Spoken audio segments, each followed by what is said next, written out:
You will hear a number of different recordings, and you will have to answer questions on what you hear. There will be time for you to read the instructions and questions, and you will have a chance to check your work. All the recordings will be played once only. The test is in 4 sections. Write all your answers in the listening question booklet. At the end of the test, you will be given 10 minutes to transfer your answers to an answer sheet. Now turn to Section 1.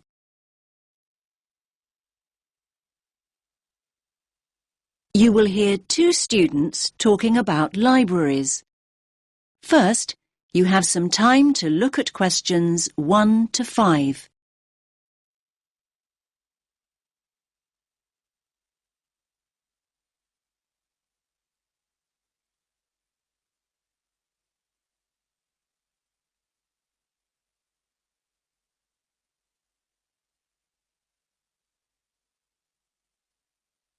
Listen carefully to the first part of the conversation and answer questions 1 to 5.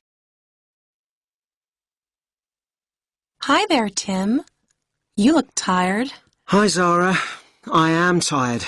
Well, it is SWAT-vac after all. SWAT-vac?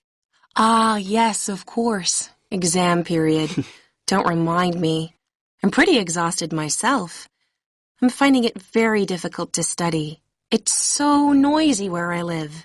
I can't concentrate with all that traffic outside. I definitely need to find a quieter place to study. Me too. Actually, I've just downloaded some information about the best libraries in the city. Take a look at this. It's the Bailey Library. The Bailey Library? Isn't that the really old library on Parkville campus? Yeah, that's the one. It's the oldest in the city. And it says here that it's really popular with students. Popular with students? That means it's noisy and crowded. Okay. I see what you mean. But we could try to get there early to make sure we get good seats and a large desk to work at. It's open from 8:30 in the morning until 10 o'clock in the evening, Mondays to Fridays. 10. That's very early. I study much better after midnight. Just look at the size of my folder here. I've got so much to get through. Basically, I need to be in the library 24/7 to get all my revision done. Now, if the Bailey is that popular, it must be open at weekends. Yes, of course it is. It opens at 11 o'clock, in fact, and it closes at 5 p.m. Great. Not exactly what I call ideal for late-night study. Count me out. Okay. Here's another one. The Brown Library. Yeah. I think I've gone past it a couple of times. It's close to Stratton Street, right? Yes, Stratton Street and Royal Parade. Royal Parade? Well, that's convenient for me. My apartment's just a few minutes' walk from there. When's it open? Well, it says here it opens at 7 in the morning, and you'll be pleased to hear that it closes well after midnight, 2 a.m. in fact. And we can go there any day of the week. That sounds ideal. Oh, wait a minute. We can't use it. It's only open to biomedical students. Biomedical students only? Great. Just when we thought we'd found the perfect place to study. Oh, wait a minute. This one sounds good. The RMIT Library. The RMIT Library? I've never heard of it. Where is it? It's on Swan Street, near the Central Bus Station. Swan Street. Ah, yes, I know where that is. It's a really long street, though. Do you have a number? Yes, number 360 Swan Street. The full address is Level 5, Building 8, 360 Swan Street. Okay. I think we'd need to get the bus there, but that's not a problem. So when's it open? It's open from 10 till midnight on weekdays. And what about weekends? 10 in the morning, but it closes at 6 o'clock on Saturdays and Sundays. But listen, it says here it has excellent computer and internet facilities. I like the sound of that. Me too. In fact, I like the sound of it so much, I think I'll take advantage of their excellent computer facilities right here and now. And how exactly are you going to do that? Your laptop isn't working. I know. So can I borrow yours? Now you have some time to look at questions 6 to 10.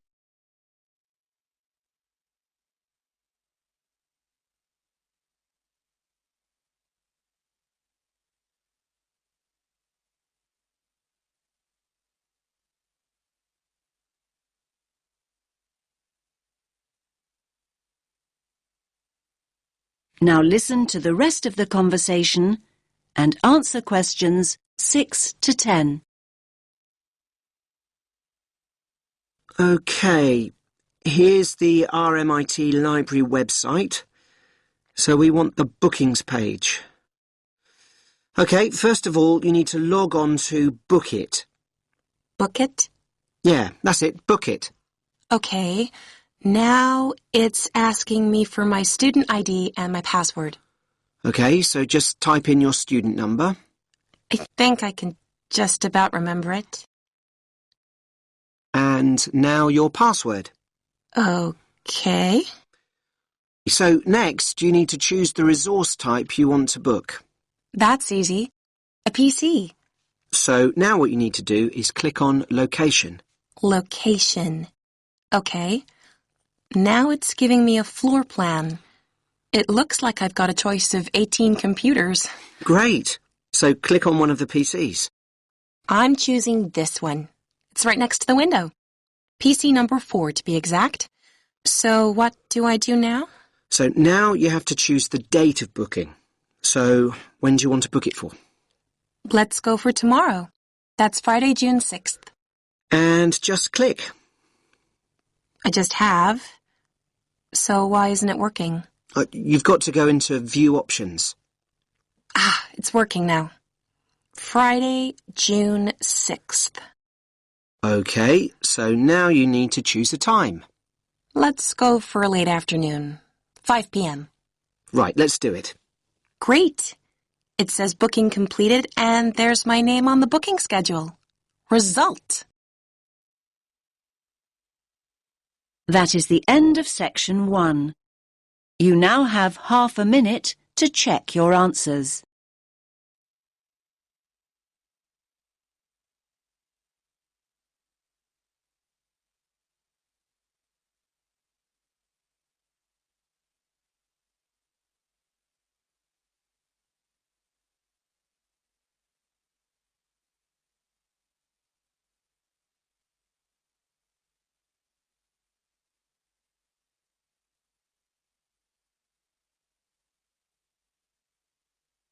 Track 6. Now turn to section 2.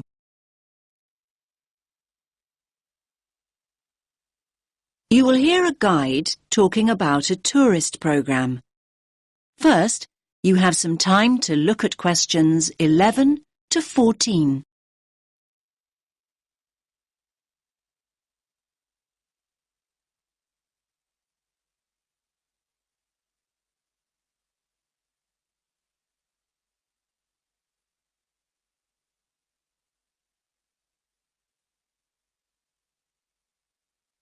Listen carefully to the first part of the talk and answer questions 11 to 14. Welcome to all of you. Can everyone see me and hear me? Good. My name's Kathy, and I'm here to tell you about the special programme of events going on here at the Royal Observatory. Yes, it's Doors Open Day here in Edinburgh, and we're delighted that you have chosen to make this very special building part of your own Open Doors Day experience. Now, I'll make a start with giving you some background information about the Doors Open event. Doors Open takes place every year in September, and the observatory is one of the many buildings, 112 of them in fact, that open their doors to visitors for one weekend. And yes, there's absolutely no charge. It's all completely free. The observatory has been involved in this event for more than 20 years. And every year, we attract more and more visitors, like you, who want to find out more about great buildings in the city. And hopefully, you'll leave with a better understanding of the universe too. OK, now let's run through today's programme of events. There are many activities to choose from, so make sure you make the most of your visit. Now, there will be planetarium shows throughout the day. Now, these will run 4 times, both today and tomorrow, Sunday. These are popular, so please note that we're operating a booking system for these shows. Tickets for the 2 shows we're running this morning, the first showing at 10:30 and the second at 11:30, will be available on a first-come, first-served basis, here at the information point. Tickets for the 2 afternoon shows at 2 p.m. and then at 3 p.m. will be released later on at midday.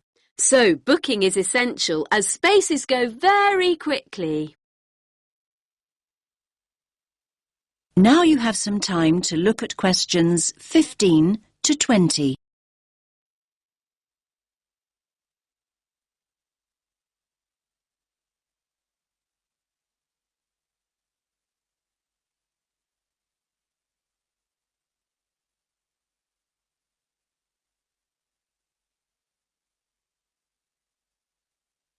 Now listen to the next part of the talk and answer questions 15 to 20. We also have some special tours of the observatory available. These include a tour of the telescope dome, and visitors will even have the opportunity to get onto the roof. I hope that those of you who are interested are wearing your most comfortable shoes and that you can keep up the pace. It will be worth the effort of climbing all these stairs. You'll have stunning views over the city when you reach the top.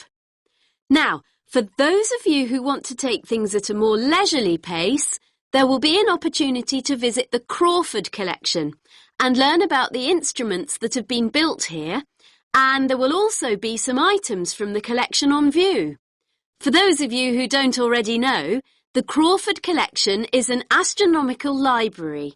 And not only that, it ranks as one of the most important astronomical libraries in the world. You are promised a real treat here. And it's great to have so many younger visitors here today. Now, we have a craft workshop for children here in the visitor centre where they can make their very own model of a telescope and colour their very own planet. Please note that all children must be accompanied by an adult. So, as you can see, it's a pretty full timetable and there's a lot going on. Now, any questions? That is the end of section 2. You now have half a minute to check your answers.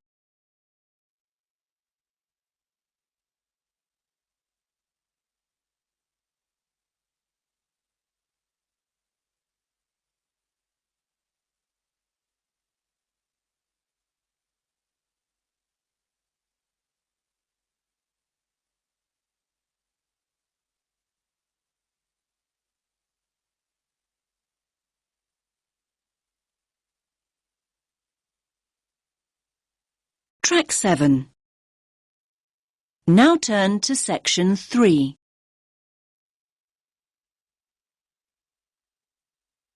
You will hear 3 students discussing the issue of waste deposited in space. First, you have some time to look at questions 21 to 23.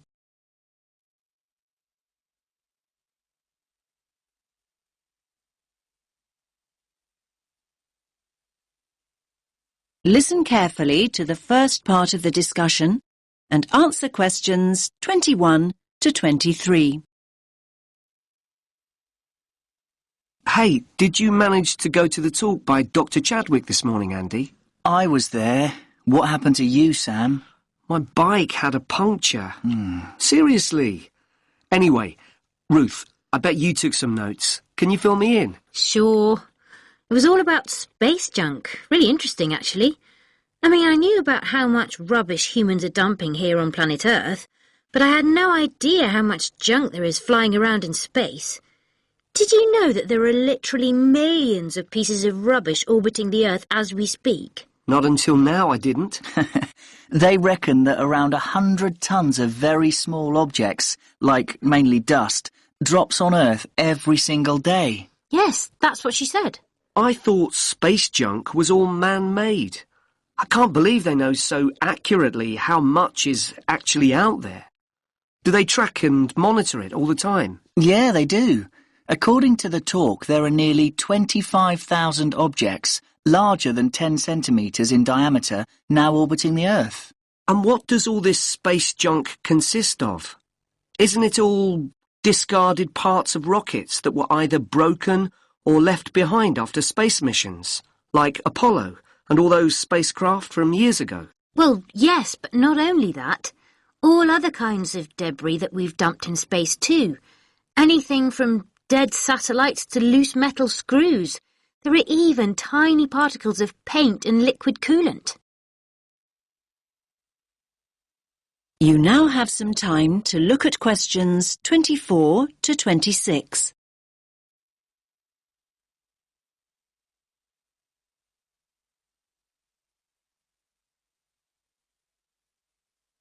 Now listen to the next part of the discussion and answer questions 24 to 26. So who is to blame for depositing all this rubbish? Where does it come from? Well, I knew you were going to ask me that, Sam, so hang on. You can take some of my notes if you like. Thanks a lot. That's really helpful. Here, look. Over a third, 37% to be exact, comes from Russia. But other countries are close behind. Another third, well, just under actually, 29% is from America, and then 28% is from China. Yes, but other countries, like India, are adding to the rubbish pile. And don't forget the European Space Agency also has spacecraft in orbit. That's true. We're talking serious space junk here. Pretty serious, I'd say. So come on, what do you think are the chances of something solid dropping from space onto our heads? Good question. Everyone asked that. Dr. Chadwick said at least one piece of junk falls to Earth every single day. But look at it this way. Earth is a pretty big place, so actually the statistical chances of being hit are extremely low. You now have some time to look at questions 27 to 30.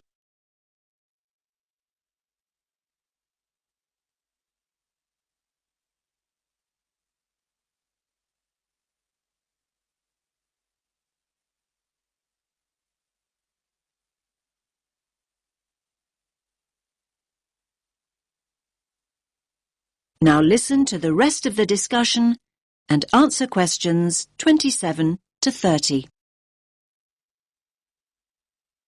So are you saying I'm more likely to win the lottery? Well, just think about it. 2/3 of the Earth is ocean. That's true. But in time, almost all these pieces of rubbish will fall to Earth because the object's orbit is decreased by its gravitational pull. But the good news is that they don't cause any serious damage. You know, they can't actually survive the heat generated on re-entry. They simply burn away. But that's not always the case. There are exceptions. Chunks of the United States UARS satellite recently fell into the Pacific Ocean. The UARS satellite? It was this 6-ton satellite launched by the Space Shuttle Discovery way back in 1991. So it had been up in space for 20 years, but stopped working in 2005. It weighed 5,700 kilos. And that's about the same as a double-decker bus, apparently. And, just check my notes. Here it is, yes. The largest of these great big chunks that fell into the sea weighed about 158 kilograms. Think of the weight of an adult gorilla, Sam, and you get the picture. A nice soft landing, then. Dr. Chadwick said, imagine a couple of washing machines tied together and travelling at 100 miles per hour, and you'll get an idea. Oh, and do you remember Skylab? That was another US space station, and it fell to Earth at least 3 decades ago, in 1979. It fell into the Indian Ocean and the deserts of Western Australia. According to what I wrote down, that particular space junk weighed 100 tons. And let's not forget Mir, the Russian space station. Mir weighed 135 tons, far, far larger than UARS, and it fell to Earth in 2001. It plunged straight into the South Pacific. All very interesting. Listen, I've got some junk of my own to sort out. My bike. That's the second puncture this week. Come on, I'll help you fix it. That is the end of section 3. You now have half a minute to check your answers.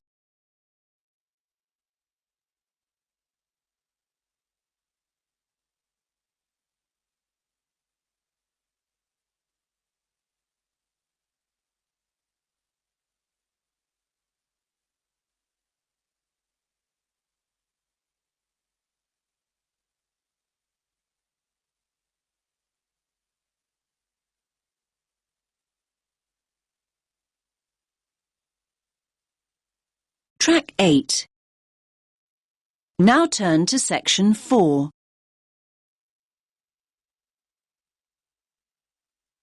You will hear a woman talking about retail psychology. First, you have some time to look at questions 31 to 40.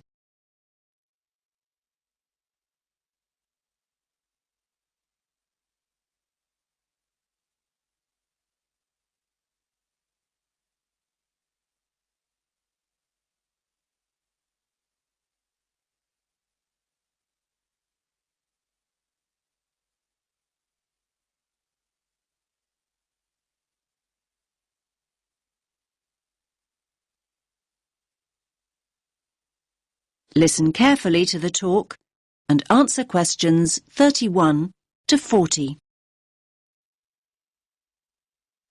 Hello everyone.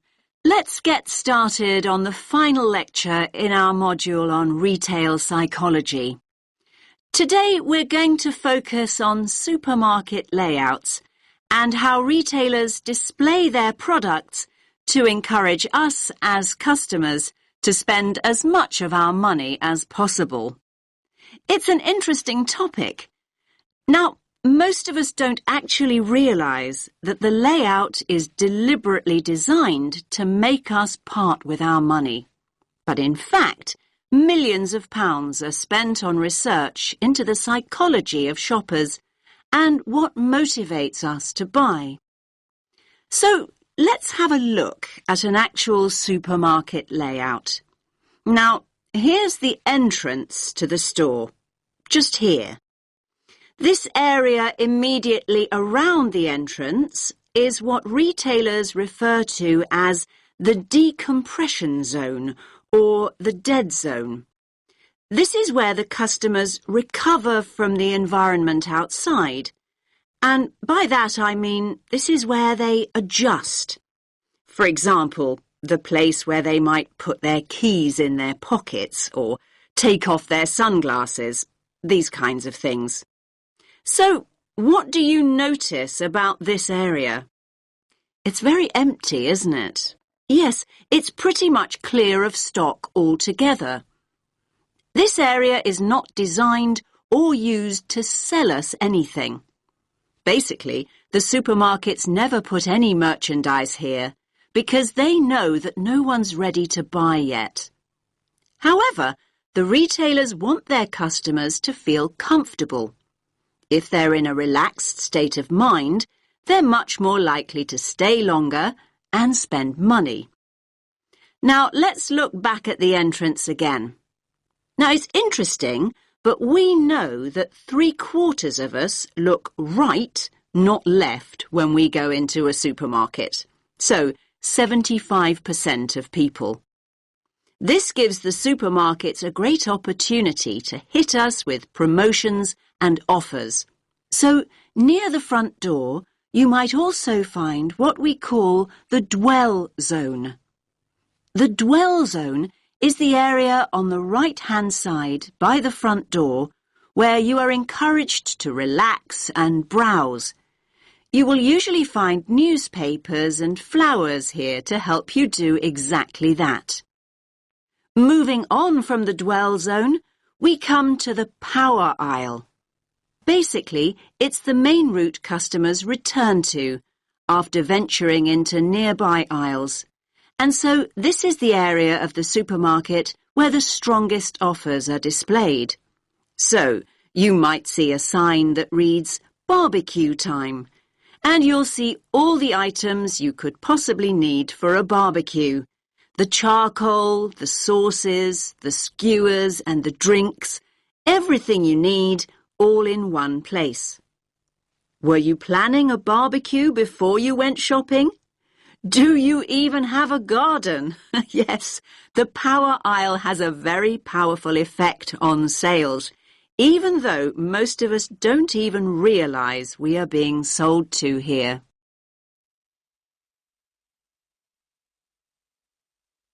Now, let's think about fruit and vegetables for a moment. They're always located towards the front. Now, why do you think this is? Yes, fruit and vegetables are always at the front because it gives the supermarket a healthy image. And let's think back to flowers and newspapers. We talked about both these items earlier. And yes, they're displayed near the front on the right. Now, they're known as distress goods. Why's that? Well, these are the goods that we often buy in a hurry or on impulse. In other words, these are the items we didn't actually intend to buy at all. But the supermarkets want us to put them in our trolleys even before we start our proper shopping. Now, what about everyday items like bread or milk or cereals? They're always placed right at the back of the supermarket. Yes, in this area here. Again, this is a deliberate strategy by the supermarkets. Basically, they want us to walk through the whole store to get them in the hope we will buy other things on the way. That's why items like these are often called destination goods. Now, where products are placed on the shelves makes a real difference. We read shelves a bit like we read a book. Our eyes go from left to right. And they want you to focus on the more expensive items, so they place them at eye level. It's often quite hard to spot items like cheap tinned food. Why is that? Well, they're normally placed very low on the shelves. Basically, the supermarkets don't want the cheapest products to be the ones you see first. Finally, let's have a look at the checkout area here. Now, we all know that sweets are deliberately placed within the reach of children at the checkout. But all kinds of things are displayed at checkouts these days.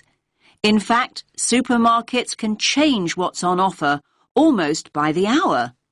It's a quick and easy way for them to rotate their stock. So, if the sun comes out, the checkout is an ideal place to display sunglasses. And if it rains, umbrellas can be placed there instead. Now, does anyone have any questions? That is the end of section 4.